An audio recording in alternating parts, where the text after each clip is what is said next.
आज हम बात करने वाले हैं क्लास 9th का एक मोस्ट इम्पॉर्टेंट टॉपिक जिसका नाम है rationalising factor of a single term.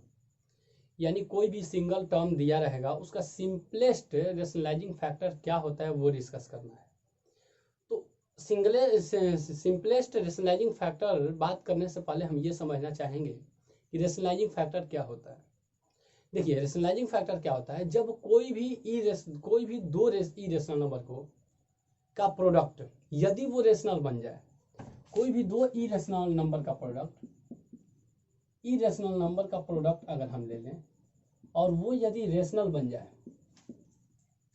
तो उस केस में हम ये बोलेंगे कि ये जो है इसका रेशनलाइजिंग फैक्टर है और ये जो है इसका रेशनलाइजिंग फैक्टर है। यानी ये दोनों एक दूसरे के रेशनलाइजिंग आपस में दोनों के एक दूसरे के रेशनलाइजिंग फैक्टर हैं। ये बात हम लोग बोलेंगे इसमें।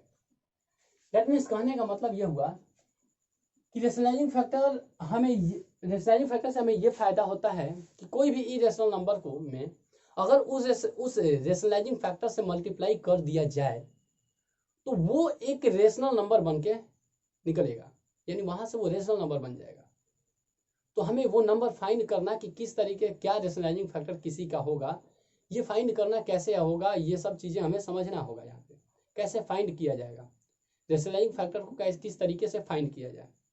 ठीक है, देखिए वैसे तो अगर रेशनलाइजिंग फैक्टर की बात करें तो एक फॉर्मूला हम देना चाहेंगे आप लोगों को। यदि आपसे पूछा जाए rationalising factor of x to the power 1/n यदि दिया हो, अगर इसका रेशनलाइजिंग फैक्टर पूछा जाए तो इसे हम लिख सकते हैं कि x to the power 1 minus 1/n, यानी एक में से घटा देना है, जो यहाँ पे रहेगा वो एक में से माइनस कर देना है। ये हमारा फॉर्मूला रहा। ये तो नॉर्मल एक फॉर्मूला हमारा हुआ। अब इसमें थोड़ा सा हम डिस्कस करेंगे, जिस प्रकार जैसे अगर एक एग्जांपल के तौर पे हम देखें तो जैसे cube root of 4 what is the rationalising factor of cube root of 4। सबसे पहले इसकी रेशनलाइजिंग फैक्टर पता करने से पहले हम इसे सॉल्व करना चाहेंगे। सॉल्व कैसे होगा, आपको पता है कि अगर क्यूब रूट ऑफ ए हो तो इसे हम लोग लिख सकते हैं a टू द पावर 1/3। ठीक है, 1/3। अगर स्क्वायर रूट ऑफ ए हो तो इसे हम लिख सकते हैं a टू द पावर 1/2। अगर यहाँ पे 5 है यहाँ हो तो इसे हम लिख सकते हैं 1/5।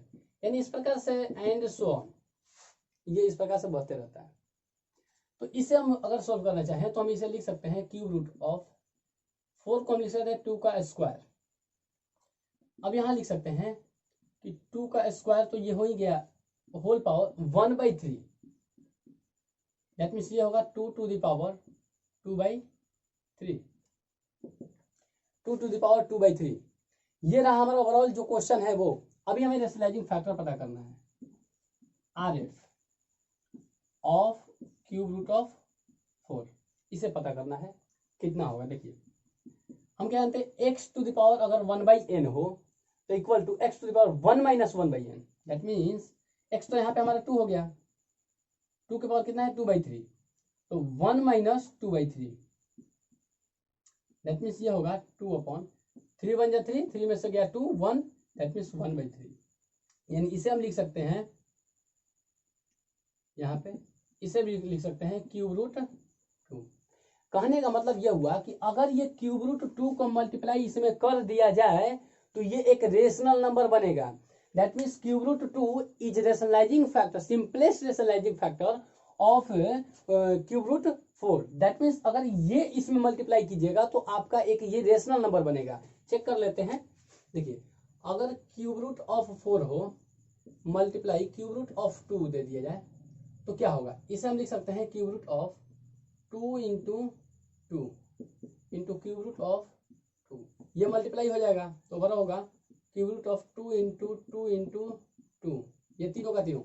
अब ये क्यूब रूट क्या बोलता है, क्यूब रूट बोलता है कि देखो भाई अगर अंदर में तुम सेम चीज 3 बार मल्टीप्लीकेशन में 3 बार हो तो हम एक को बाहर आने देंगे। तो ये क्या होगा, अंदर में 3 है तो इसमें से क्या होगा, एक बाहर आ जाएगा। दैट मीन्स एक बाहर आएगा तो यानी ओवरऑल वैल्यू हो जाएगा 2 और 2 इज अ रेशनल नंबर।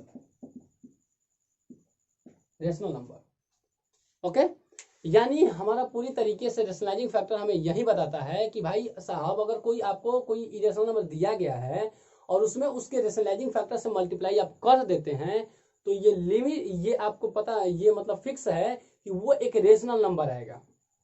और सारे एग्जांपल्स करके देखते हैं।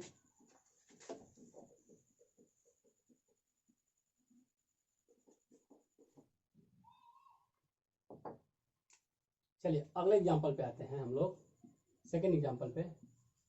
जैसे अगर ले लेते हैं हम लोग 8 इंटू क्यूब रूट ऑफ 49। आपको करना क्या है, तो 8 तो रेशनल है, इस पे टेंशन नहीं लेना है, आपको मेन इस पे ध्यान देना है, क्योंकि इसे ना मल्टीप्लाई करके आपको क्या करना चाहिए कि इसे रेशनल में कन्वर्ट करना है इरेशनल को। तो करते क्या है कि इसे 49 को, इसको सॉल्व कर लेते हैं पहले। क्यूब रूट ऑफ 49 को हम लिख सकते हैं 7 का स्क्वायर यहाँ पे हो सकता है, दैट मीन्स ओवरऑल ये बन सकता है 7 टू द पावर 2/3। अब इसका रेशनलाइजिंग फैक्टर क्या होगा, आपको पता है कि रेशनलाइजिंग फैक्टर क्या होगा, 7 के पावर 1 में से यही चीज घटा देंगे, जो पावर में होता है वो 1 में से हम इसको माइनस कर लेंगे, 1 - 2/3।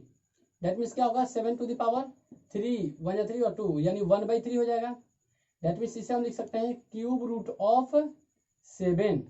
कहने का मतलब मेरा ये हुआ कि अगर क्यूब रूट ऑफ 7 इस जो क्वेश्चन दिया गया उसमें मल्टीप्लाई कर दिया जाए तो ये पूर्ण रूप से एक रेशनल नंबर में कन्वर्ट हो जाएगा। चेक कर लेते हैं। देखिए 8 into cube root of 49 into, अगर ये रेशनलाइजिंग फैक्टर जो अभी हम निकाले वो कर लेते हैं, फाइंड किया, तो ये क्या होगा, 8 का 8 मल्टीप्लाई में होगा इंटू, ये देखिए क्या होगा, क्यूब रूट ऑफ 49 इंटू 7, तो 49 इंटू 7 एक में आ जाएगा।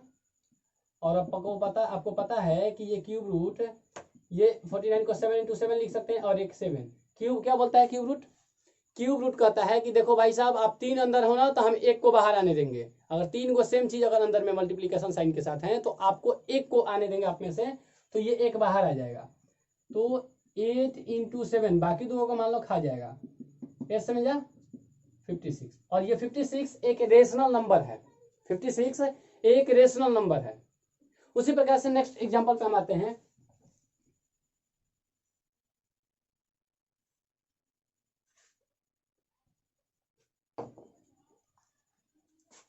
अगर यहाँ पे 160, क्वेश्चन आपका ये हुआ, अगला नेक्स्ट क्वेश्चन आपका यदि यह वाला है, तो सबसे पहले हम क्या करेंगे, इसको सॉल्व करने की कोशिश करेंगे। सॉल्व करने के लिए हम क्या करते हैं, 160 को प्राइम फैक्टराइजेशन कर लेते हैं।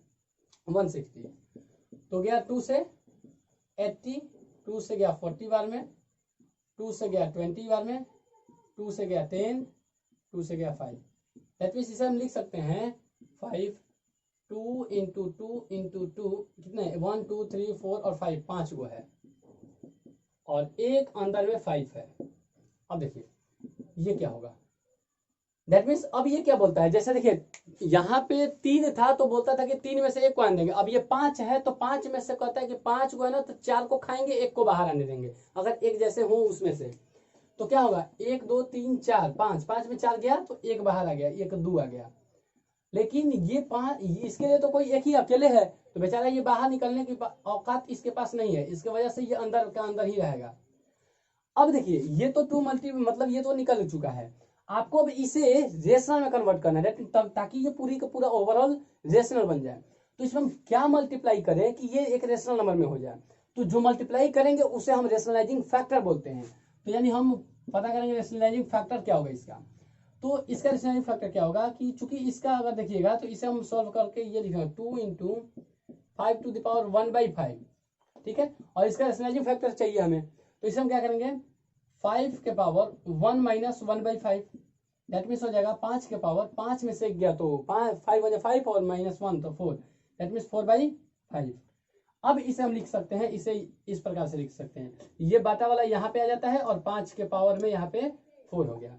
That means this is the rationalising factor of this number. इसका ये क्या हुआ, रेशनलाइजिंग फैक्टर हो गया, यानी ये चीज इसमें मल्टीप्लाई कर दिया जाए तो बन जाएगा। इसे हम ओवरऑल ये भी लिख सकते हैं यहाँ पे 5 और 5 का पावर 4 कितना होता है 6 to 5 625, ठीक है 625। यानी अगर ये चीज इसमें मल्टीप्लाई कर दिया जाए तो परफेक्ट, ये एक परफेक्ट स्क्वायर, दैट मीन्स हम बोल सकते हैं सॉरी परफेक्ट यानी एक रेशनल नंबर बन जाएगा, ठीक है। मल्टीप्लाई करके चेक करते हैं, इसको इसमें मल्टीप्लाई करते हैं तो 5 160 इंटू 625, दैट मीन्स हो जाएगा 5/√160 इंटू 625। और हमें पता है अभी जो कि हम कर चुके हैं, तो 160 को हम लिख सकते हैं 2 के पावर 5 और गुणे 1 पावर 5 हो जाएगा, 1 5 हो जाएगा, इंटू 625 को हम लिख सकते हैं 5 के पावर 4। तो ये होगा 2 के पावर 5 और गुणे 5/4 को और 1 हो गया 5 के पावर 5। अब ये क्या होगा, इहो 5 गो इहो 5 गो है, तो आराम से एक एक लोग निकल जाएंगे, क्योंकि ये तो बोलता ही है कि देखो भाई 5 अंदर रहोगे, 5 रहोगे तो हम 1 को बाहर आने देंगे, तो 5 में से 1 बाहर आ जाएगा, तो ये 2 और इंटू 5, 5 2 जा 10, दैट मीन्स ये एक रेशनल नंबर बन जाएगा। यही हमारे रेशनल नंबर का तरीका, यानी रेशनलाइजिंग फैक्टर का तरीका। रेशनलाइजिंग फैक्टर कैसे फाइंड किया जाता है आप लोग बेहतर तरीके से समझ चुके हैं, यानी पूरी तरीके से आपका कहने का मेरा मेन मकसद यही है कि रेशनलाइजिंग फैक्टर एक ही होता है।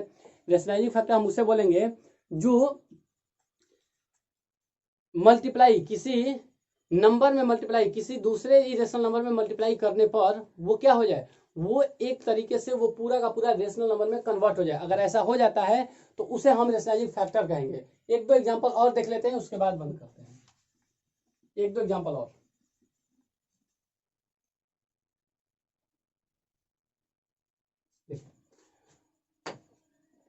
जैसे अगर मान लेते हैं हमें रूट एम एन का निकालना हो, इसका रेशनलाइजिंग फैक्टर निकालना है। रूट एम एन का रेशनलाइजिंग फैक्टर यदि निकालना हो तो कैसे निकलेगा, वो ध्यान से सुनिएगा।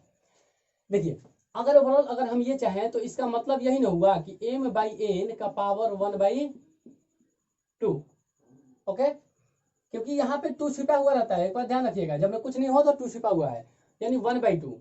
और इसका रेशनलाइजिंग फैक्टर क्या होगा, तो m बाई एन और पावर 1/2 है, तो क्या करेंगे, एक में से यही घटा देंगे, यानी 1 minus 1/2, that means m by n. और आपको पता है कि 2 में से 1 गया तो 2 1 जा 2 और 1 गया तो 1, यहाँ पे बाटा पे जोड़ किए हैं, घटाव किए हैं, सॉरी, तो ये हो गया 1/2। और इसका मतलब ओवरऑल सर इसका जो होगा रेशनलाइजिंग फैक्टर यही होगा, यानी इन दोनों को मल्टीप्लाई किया जाए, देख लीजिए, root m by n into root under m by n is equal to क्या, m बाई एन हो जाएगा, और यही है रेशनल नंबर में हो गया। तो इस चीज को हम बोलेंगे ये एक रेशनलाइजिंग फैक्टर है, ठीक।